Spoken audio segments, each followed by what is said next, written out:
Stricken bike there on the left-hand side. Looking for momentum now. 51, Albie Wilkie. Oh, big crash there. Haavisto goes down. Well, you could see as soon as he took off, he got it all wrong over Tomax.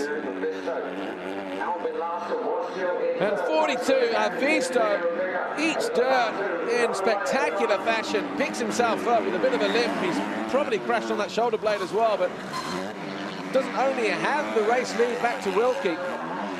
Watch this.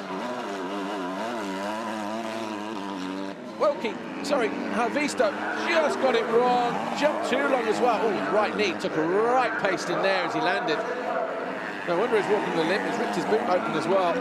Ah, tough luck for the Finn. Painful. Picks himself up though. Damaged goods then, the 42.